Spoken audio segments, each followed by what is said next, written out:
All right, this is episode 2 of the operation of the IROC Z.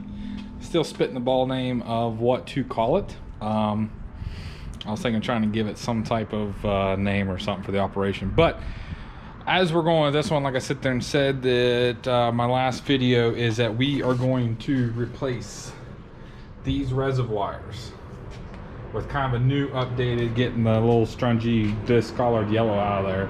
I could have just went with new ones, clear ones, but I thought I would sit there and kind of change up a little bit and sit there and see what new ways that they're having, because these are big compared to what some other cars sit there and have, except for windshield wash fluid. I've actually seen bigger in some other cars, especially my Ford Fiesta back in the States. That's a big, almost a full gallon windshield washer fluid tank. What we're going to do is start with the removal process.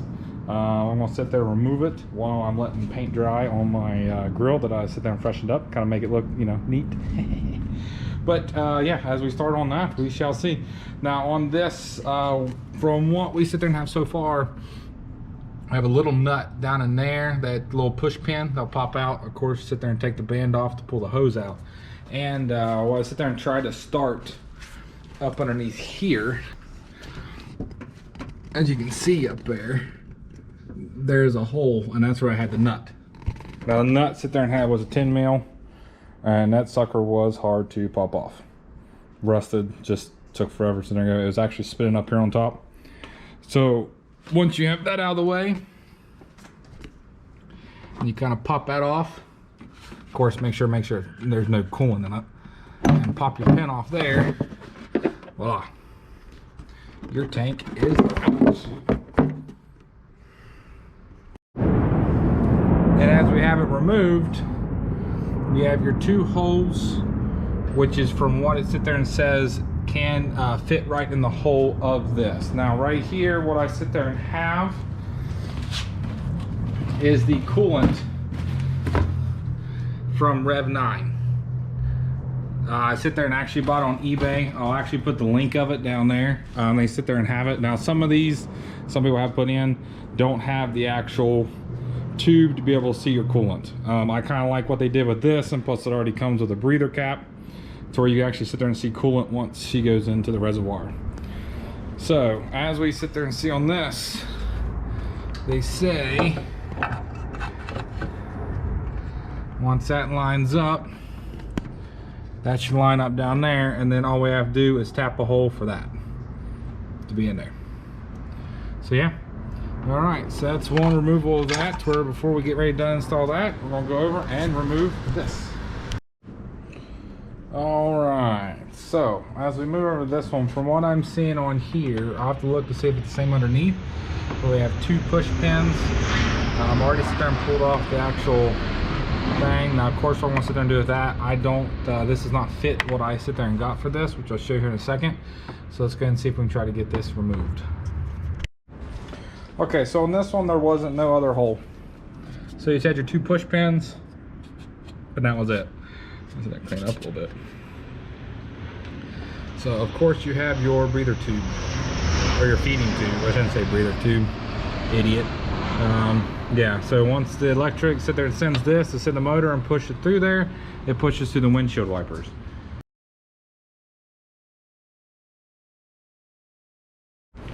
Now they got this all cleaned up on both sides, which definitely both of them needs a little touch up for the rust department, and not much but some. So hopefully all this will probably come out later, probably when that thing's out, to sit there and try to clean up much of this underbay, because one reason why I removed my battery, and yeah, I said that temporary until Amazon ships to be able to have that terminal connected together good, instead of very backwoods hillbilly way, is, yeah, as you can see, the bottom of the tray is rusting out.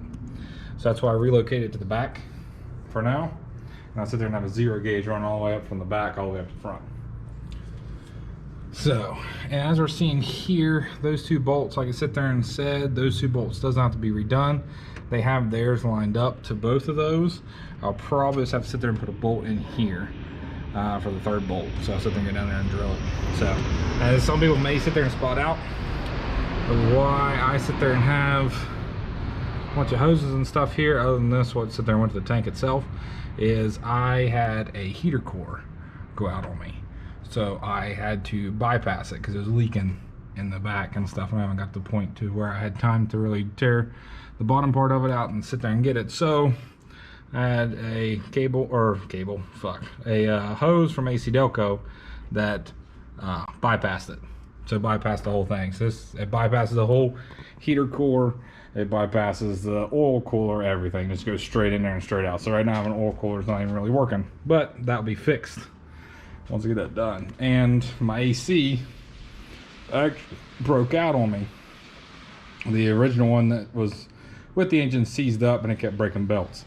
And being out here in Japan, these belts aren't really sought to find because most of theirs run 2 or 3 belts on their RBs and JZs and everything stuff out there. So having a big belt like this, a little bit hard to come by. So I ordered a delete kit, ordered a couple belts and stuff, and I ordered a new compressor and everything.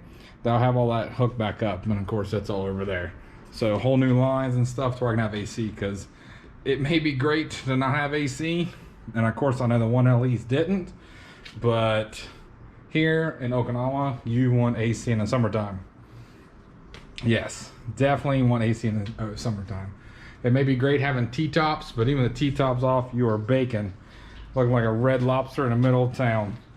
So yeah, that's what sit there and kind of sum that up a little bit right there, just in case some people sit there and see that, and get back to cleaning up and figure out what we're going to do to what bolts I gotta find. All right, so I didn't have no bolts to kind of freshen up or to replace the old 33-year-old bolts, or well, screw and nut they had there. So I went over to Make Man, which is kind of like a Harbor Freight, or yeah, kind of like a love child between Lowe's and Harbor Freight, or Home Depot and Harbor Freight, right?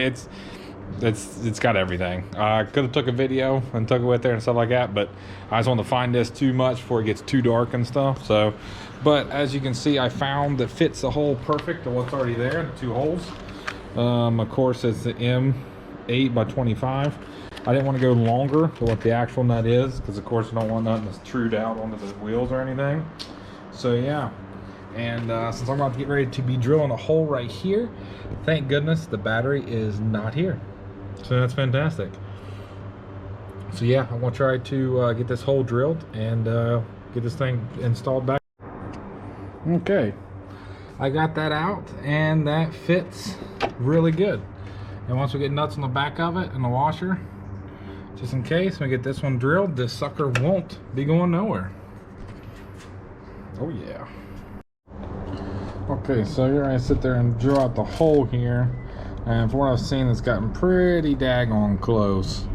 It's gonna be roughly 5/16. It fits in the hole down here pretty well, good, at least enough to get a star to get in there. And we'll have the nut and the washer on the back side to do it pretty well. So yeah, let's see how she let's do this.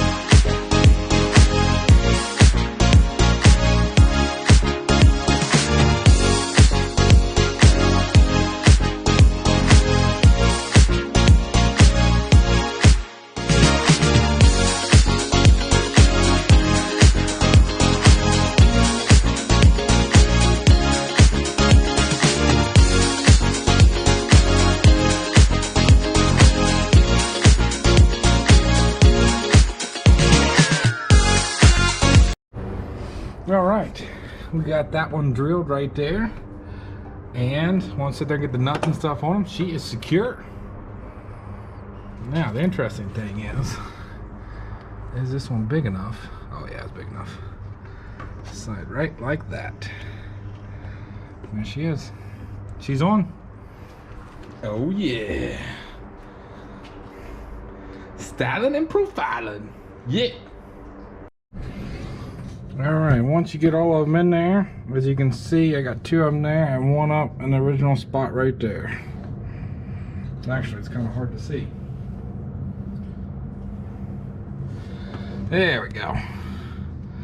So as you can see, all 3 spots right there. So now we're going to put the nuts to them and then secure it.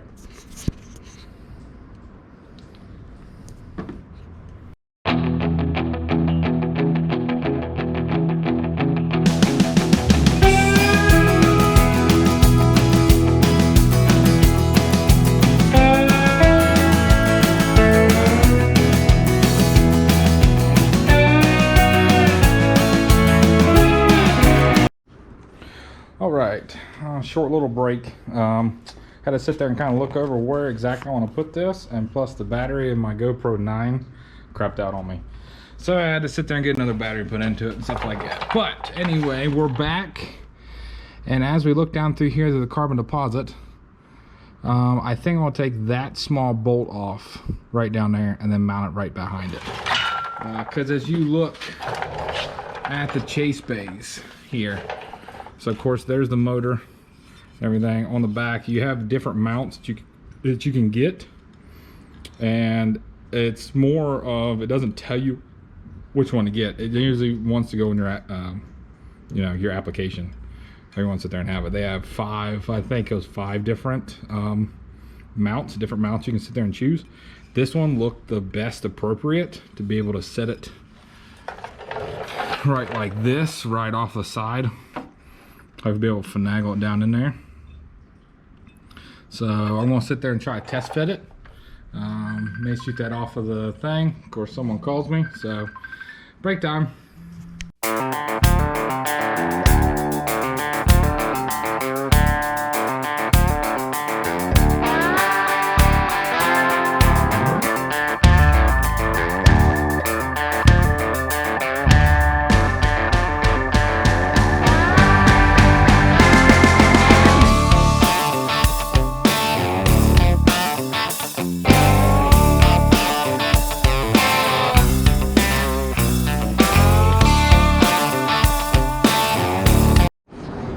Okay, so what I did after many hours of trying to figure out where to locate this thing at, as we can see here, I unbolted the carbon deposit and moved it over. Now the problem is moving it all the way over here and having that over as one of the bolts that held this down. This is loose, so I may fix that with the actual brace right here. I may zip tie it all over here because it doesn't need much to keep this thing down. And I used the existing bolt that held this down, one of the sides down, to mount that. And it should, as we can see here, it should sit there and sit right here. And then be good for the cables to splice the new cable, sit there and cut right there. And since the stock tubing was so long, I mean long, I can run it right up underneath here, cut off some excess, and I'll sit there and connect it right there. So that's what we're looking at so far. So it's been just test fitting, test stuff like that. Since now I think I finally have a good solution, I think that's what we're gonna go with. So let's get this in here and see what she looks like.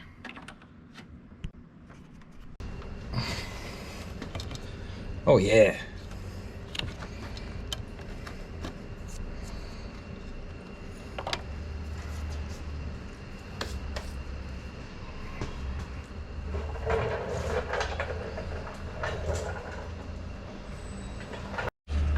Alright, so I got it mounted firmly in place. Mounted firmly in place, if I can talk right. So I used one of the existing bolts that I did for my aluminum radiator over there. There was a hole big enough, like one of these square holes that was right next to the bolt, the screw they had on the carbon deposit here. So once I got that washer nut from up underneath, which was a pain. Luckily I got long enough arms to reach both of them. I got a clip of that with the other camera. I'm trying to reach it, but it has it. And of course, once this disappears later down the road, it will, with new headers and stuff on the other engines, that this will be gone. But with right now, I got enough room. It's still plenty of room to reach the nipple here with all the excess. I can probably cut some of that off. Not that much off. I'll sit there and go to reach that. And it's still within to where I can still not shave off a lot, but some to kind of keep it still to connect right here with the aftermarket. Because the aftermarket, you still get a lot of loom. And with this being able to be mounted just like this, I'll put it on right. That was right. So right like this, you can see that I can take the excess and just kind of come. I'm gonna sit there and kind of wrap it over top of it here. So yeah. All right, almost there. All right. So I have that. Just gonna connect that right now.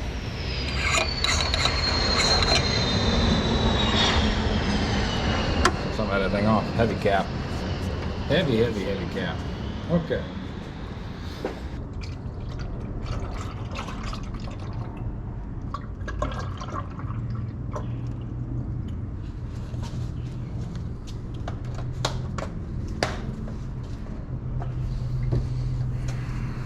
Okay, as we see, put that down in there. I only went up that high, so we're just kind of testing it. Once it comes out to where I know exactly where it is, I'll probably make a mark on it and sit there and go from there. So, get out. Get back on.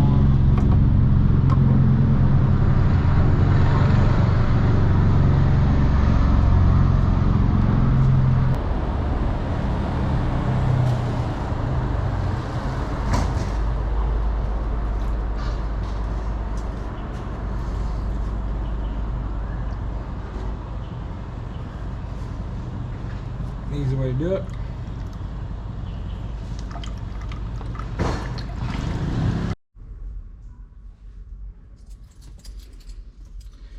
Let's see what we got. Oh, hold on.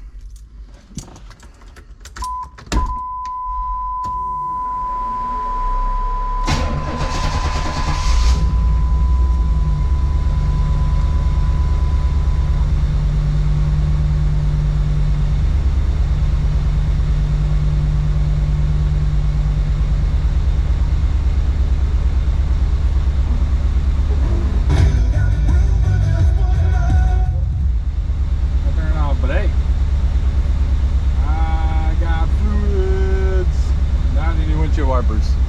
Ha! Yeah!